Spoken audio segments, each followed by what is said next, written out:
Good day. Russia's indefatigable foreign minister, Sergei Lavrov, is currently, as I make this program, in New Delhi, India's capital, where he has held talks with the Indian leadership. We are not fully familiar with every aspect of what he discussed whilst he was there, but he has given us some indications. Lavrov himself has given us some indications. He has apparently been discussing with India the production in India of Sputnik V. I should say that India is the giant in production of these sort of medications, accounting for about 60% of production around the world. Russia is gradually ramping up its production of Sputnik V and other such medications to the point where it can probably cover its own population, but it would struggle to meet what appears to be the growing demand for Sputnik V and other medications around the world. So entering into a co-production agreement with India makes complete commercial sense. Russia is also apparently offering India co-production agreements for certain types of weapons systems. This is something that the Russians and the Indians have been doing with each other since the 1960s, with the Russians offering technology transfer and industrial help to build sophisticated Russian weapons in India. Way back in the 1960s, the Russians made arrangements with India for India to build MiG-21 fighters in India. Then this advanced to building MiG-27 fighter bombers. And my guess is that the next proposal is for India and India to build in India itself the MiG-35 fighter jet, which the Russians are pitching as an alternative to the French Rafale fighter for India's own air force. So this is all absolutely standard stuff. Russia has been a long-standing supplier of arms to India, even though this has become less important recently. Then we also know, as it happens, that Lavrov discussed with the Indians the fact that India is about to become chair of the BRICS group, the group that brings together Russia, China, India, South Africa, and Brazil, which was formed way back in 2009 at a summit meeting in Yekaterinburg, and which it is now India's turn to chair.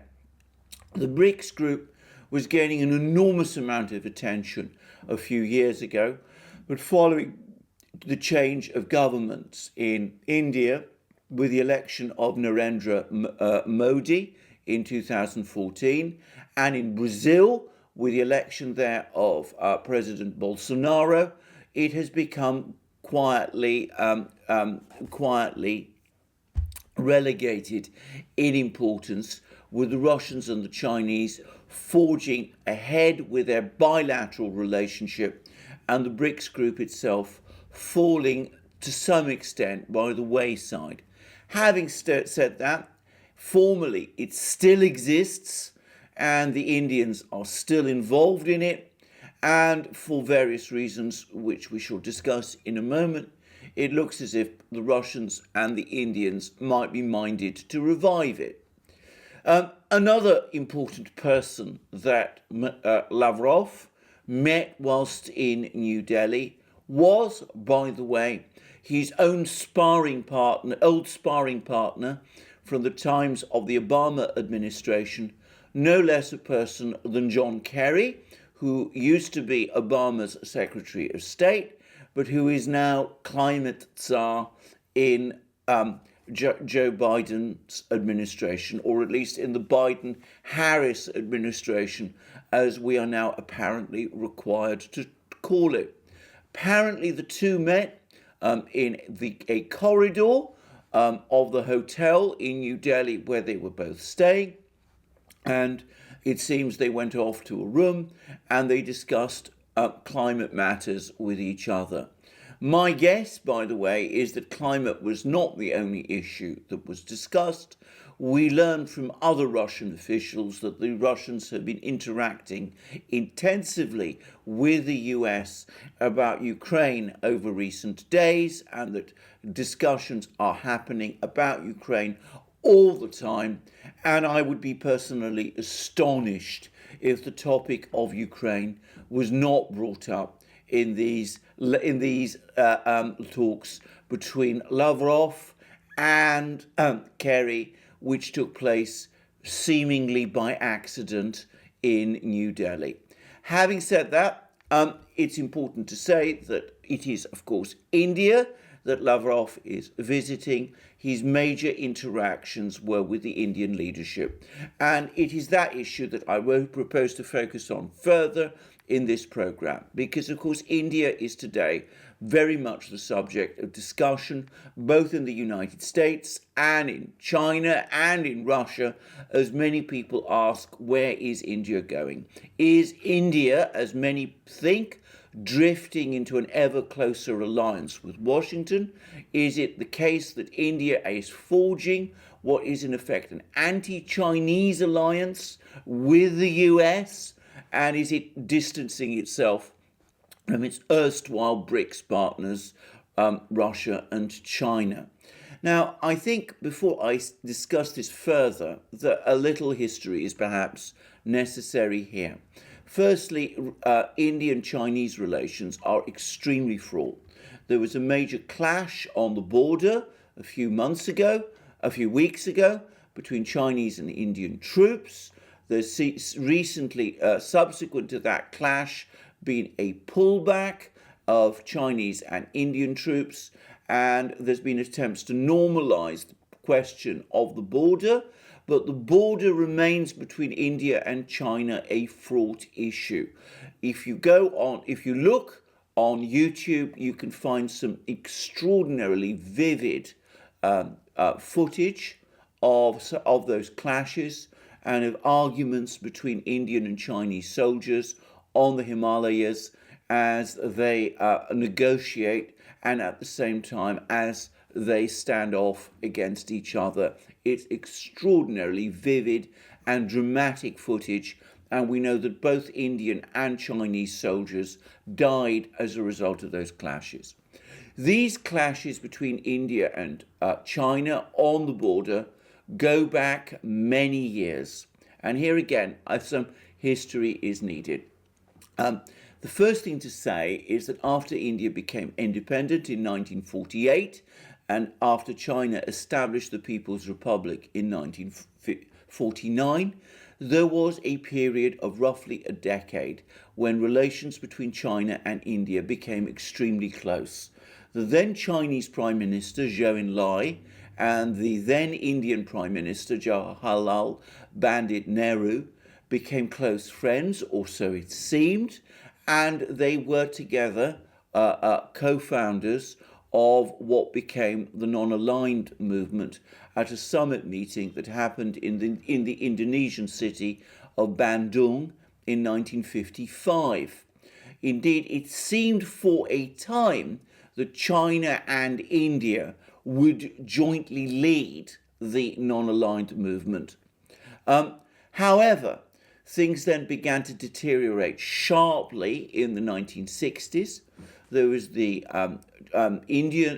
Chinese military action against Tibet in 1959, which led to the exile of Tibet's spiritual leader and at that time temporal ruler, the Dalai Lama, who settled subsequently in India, where he still remains.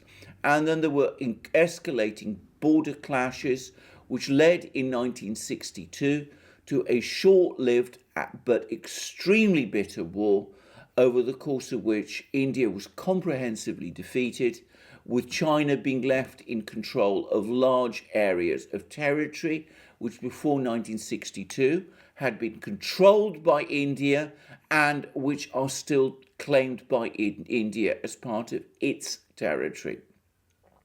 There have continued to be issues between India and China over the border and over the strategically important territory of Ladakh, which is claimed by India as part of its national territory.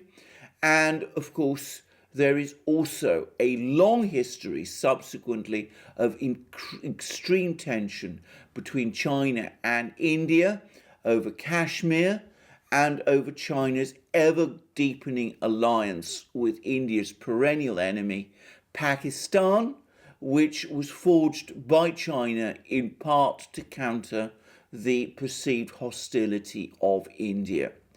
India at that time, under Prime Ministers Nehru and subsequently Prime Minister Indira Gandhi, in response to this tension with China, began to deepen its relationship with the Soviet Union, which in the 1960s had also, for other reasons, fallen out badly with its former ally China. The result was the close relationship between the Soviet Union and India that developed during that period, with the original co-production agreements with India buying and then producing MiG-21 fighters in India itself, and with India becoming comprehensively re-equipped with Soviet weaponry. The Soviets, incidentally, also played an important role, though a contested and disputed role, in helping India during the Indo-Pakistani War of 1971, which led to the independence from Pakistan of the state we now know as Bangladesh. By the way, Prime Minister Modi was recently in Bangladesh, where he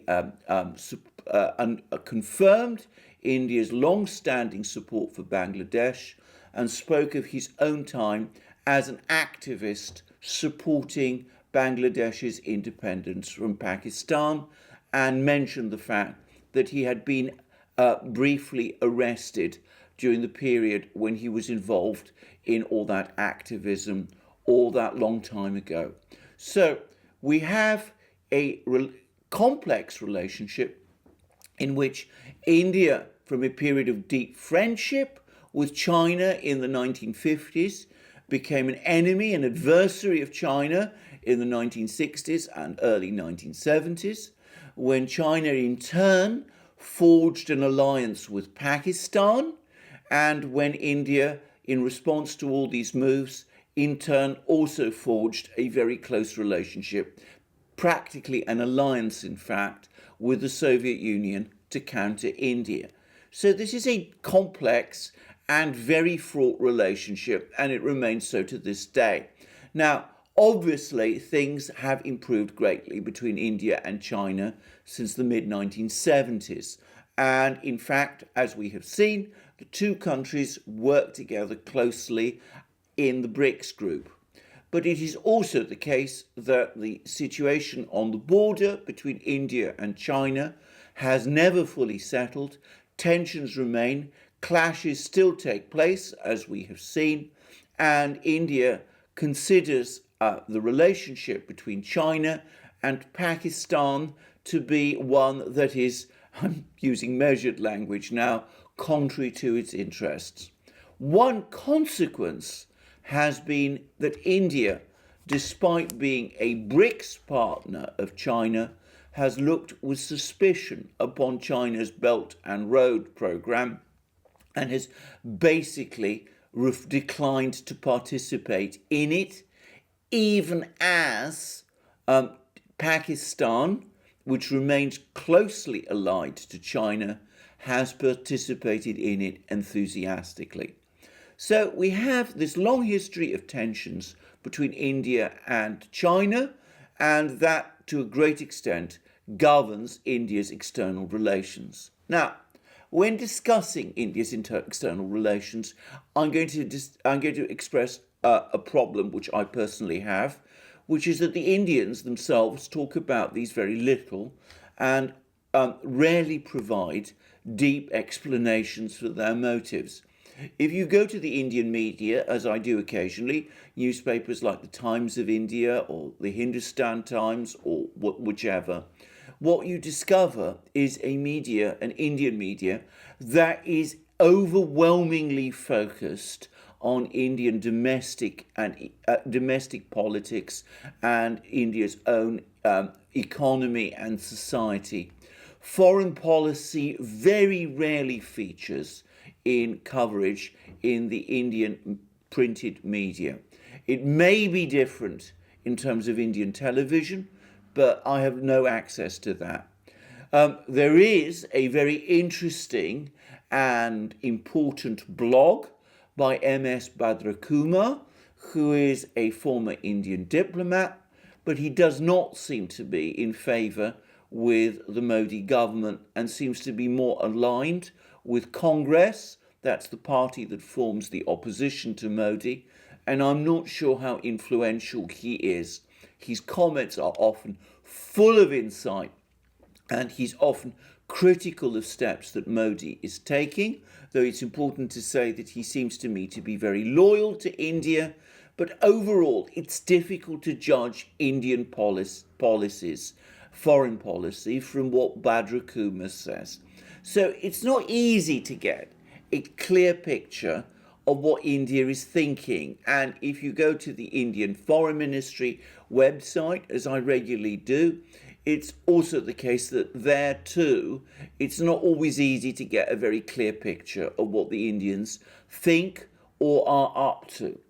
Nonetheless, I'm going to make certain guesses. I think they're more than just guesses. I set out my own opinions, which is that India itself, despite its fraught relations with China, is not going to enter into a deep military alliance with the United States, as I know many people in the United States hope and believe that it will. I will explain why in a moment. But first, I want to say something about the Quad, which is this new, or actually it's not very new, it was originally set up in 2006, this entity that has been created in 2006 and brings together the United States, Japan, Australia, and India in a grouping which is called the Quad, which looks at relations in this part of the world. There was recently a leaders' summit of the Quad, which obviously took place on a virtual basis, which appears to have been chaired by Prime Minister Modi himself.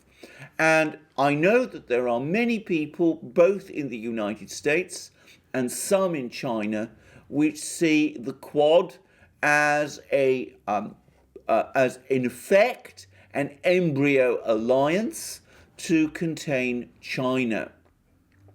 I'm going to say straight away that I'm much more skeptical, and the reason for this is that the Quad seems to me to be very much a grouping that comes together, meets from time to time, where discussions take place, and which the Indians gain some benefit and leverage over China from, but which is certainly far less than an alliance, and which is not likely, in my opinion, to become an alliance. In fact, it very closely resembles the BRICS, which is the grouping of Russia, China, India, Brazil, and South Africa, of which, of course, India is also a member. So you can see that India manages at one and the same time to be a member of the Quad, a grouping led by the United States, and a member of the BRICS, a grouping led by China and Russia. And this, I think, is the key to the whole issue. I think that what India is doing is that it is maneuvering as a prospective great power between the two big blocs. It is looking to gain advantage and to buy itself political and economic space by remaining on friendly terms with each bloc, but declining to commit itself entirely to either. That way, it is able to continue to maintain its very strong economic linkage with China, which is now its major trading partner. It is able to obtain weapon systems from Russia and obtain co-production agreements for those weapon systems, and also, by the way, produce substances like Sputnik V. It's also able to obtain technology from Russia, and at the same time, it's able to do the same thing with the United States. It can obtain arms, technology, and economic support from the United States by working or seemingly working closely with the United States. Now, I discussed this all way back in 2016 at a time when Prime Minister Modi went to went to the United States, and when he spoke at length to the US Congress, leading at that time to much discussion that India was tilting towards an alliance with the United States. This is what I wrote at the time in an article which appeared on the Duran's website. Given the complex and difficult history of India's relations with China, and given the huge increase in Chinese power which has taken place since the 1970s, and given the reduction in power of India's former partner Russia over the same period, and given the fact that Russia has itself drawn closer to China and is now in de facto alliance with it, it is completely understandable that India would want to ensure its position against China by strengthening its ties with Washington. India would surely be doing this even if there were not also compelling economic reasons to do so. However, looked at objectively, what is striking is the restraint India has shown in pursuing this objective. Whilst India has certainly followed the logic of improving its relations with Washington, it has been careful to retain its traditionally good relations with Moscow and has kept its lines of communication to China open. And then I went on to say that the United States is miscalculating if it thinks that it can draw India into a full-scale alliance with it. And I finished the article with these words. As for the United States, obsessed as it has become with its complex games of geopolitical chess, it has difficulty understanding what the Indians are up to, even though if the US had a more conventional approach to foreign policy, understanding it would be easy enough. That this is so is shown by what happened the last time the US sought to play an emerging Asian great power off against one of its rivals. That was in the 1980s when the US sought to play the China card against Moscow, oblivious to the fact that whilst it was doing so, the Russians and the Chinese were quietly settling their differences with each other.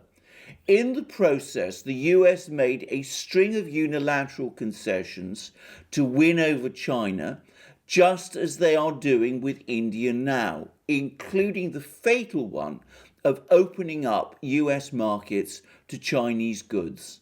The rest, as they say, is history. And what is fascinating is to read that there has been a fairly detailed discussion now between Global Times, which is a Chinese newspaper, and an Indian scholar, in which that scholar, Manoj Joshi, who is a distinguished fellow at the Observer Research Foundation based in India, in which Joshi said almost exactly the same thing. He made it very clear that India, these are his words, India is perhaps the most important pillar of the Indo-Pacific strategy, but India's security concerns are larger and are in the main along its land border and the North Arabian Sea, where the US and India have no cooperation. Indo-Pacific strategy meshes well with India's Act East policy and is seen by New Delhi as largely an economic policy. Under the Biden leadership, the Indo-Pacific strategy will be a comprehensive one, including economic policy, trade, pandemic relief, climate change, humanitarian relief, and infrastructure development. This could benefit India in the future, especially the idea of creating new international technology partnerships in areas like 5G, AI, quantum computing, and so on. So, the Indians are in it for what they can get, and they're doing the same with the United States that China did with the United States back in the 1980s and 1990s. And here we see what Joshi says about this. I think India should learn from China. Between 1972 and 2000 or so, China was a quasi-ally of the US. And over the years, China got great benefits from the US connection. So it is not a bad idea to use the US chariot to move ahead. In international relations, as is well known, there are no permanent friends and enemies, only permanent interests. That was said by an Indian scholar, and it is exactly the same as what was said by me in my article in the Duran way back in 2016. The Indian relationship with the United States is a relationship that India is pursuing in its own self-interests. It is gaining from the US access to the US market. It is also gaining from the US access to technology, arms, and economic and other improvements in relations. It benefits India to improve its relations with the United States by doing that. But at the same time, India, just like China in the 1980s and 1990s, pursues its own interests. It is not seeking to forge a long-term alliance with the United States against China. It continues to maintain close relations with Russia. There's Lavrov's visit to New Delhi, and it is even prepared to consider joint production of weapon systems with Russia, even as Russia becomes an ally increasingly of China. And that, I think, sums up the state of things between India and the United States and between India and China. We are looking at the careful maneuvers of a nascent great power as it works out its foreign policy in its own interests. People in Washington who expect India to become an ally are setting themselves up for disappointment, just as they are now disappointed in their expectations of their once assumed alliance with Beijing. Thank you for joining me for this program. Please check out my other programs, those which I do with my colleague and friend Alex Christoforou on the Duran. Please also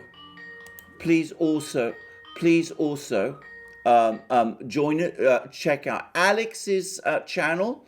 You will find links under this video. And last but not least, come to our check us out on our other platforms and see our shop. Have a great day and see you shortly.